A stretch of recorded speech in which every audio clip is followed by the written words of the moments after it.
handle it, either with a stern talk or, if needed, with violence. However, Anders refused and drops out. The most visible puppet, as suspected, was Alan Glantz. According to Anders, Glantz was no business genius from an elite university. Before Juicy Fields, he was merely a taxi operator in St. Petersburg. His real name is Anatoly. They bought him fancy suits and a Rolex to make him look the part. Even the success story of Juicy Fields was meticulously staged. The 72-ton harvest and the 500,000 investors were completely fabricated numbers. The high-profile partners were often listed on the website without their knowledge. Lamborghinis were rented.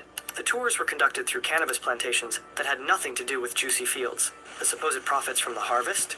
There were no such sales to generate the returns promised to the small investors.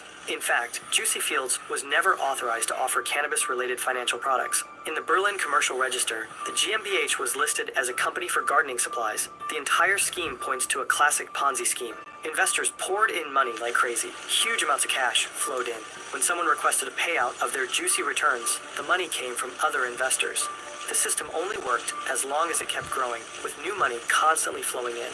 The masterminds knew that the house of cards would eventually collapse. According to Anders, they had taken appropriate exit precautions, a complex web of opaque companies, an account in Cyprus, and a few carefully chosen scapegoats in the front line.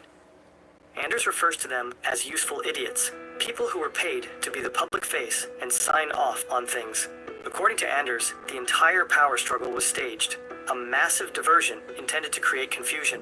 The accusations against the pseudo-nobles, the leaks of the Russian passports, all of it was likely staged.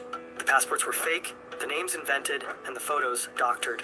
What is true is indeed a small, tight-knit group behind Juicy Fields, with a mastermind at the top. Only his name wasn't really Paul Bergholtz. According to Anders, he's actually a rather unremarkable guy, an IT specialist, a darknet enthusiast, a passionate cannabis consumer, and a fan of rap. It's even said that he wrote his own lyrics. Juicy Fields had several music promo videos, and the lyrics were supposedly written by Paul himself. After they heard that Paul wrote the lyrics, they listened to the song again, and were surprised to find that the lyrics were the script of the Juicy Fields story in a nutshell. Money, money, green. Started with a dream. Now we getting rich. But even here, the story doesn't end. Juicy Fields, the Ponzi scheme, the puppet show. According to the whistleblower, these were just fronts for an even larger operation, money laundering.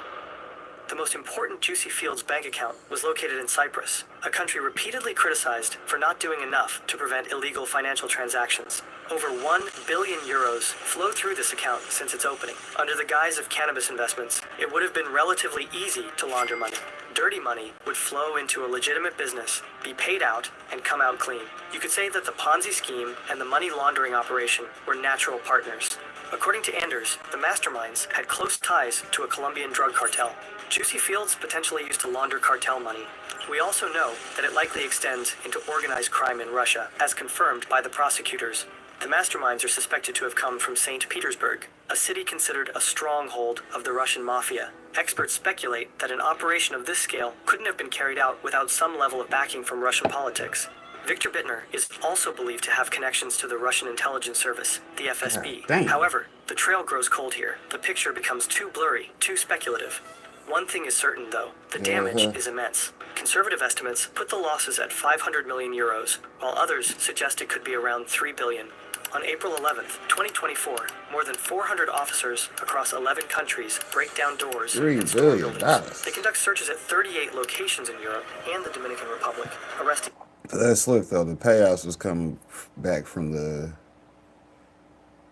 drug dealers who were, you know, the cartels that were putting up the money to pay the people back. Now, we just gonna pay y'all dirty money that we got from these guys because, you know, to pay y'all back. And y'all money is given to them. So, you know, it's a fair exchange. Like you said, that's great. Mix the Ponzi with some money laundering.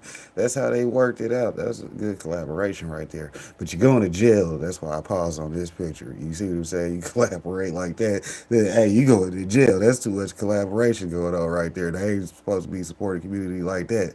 Hell. Oh, we 9 individuals, getting to the end of including this Victor video. Bittner and Paul Bergholtz. However, the German prosecutor's office confirms that the Russian lead is still active. These are all small fishes. The real mastermind sits undisturbed in Russia. Thousands of defrauded investors, including Eddie, are still waiting in vain for their money. In this case, as far as we know,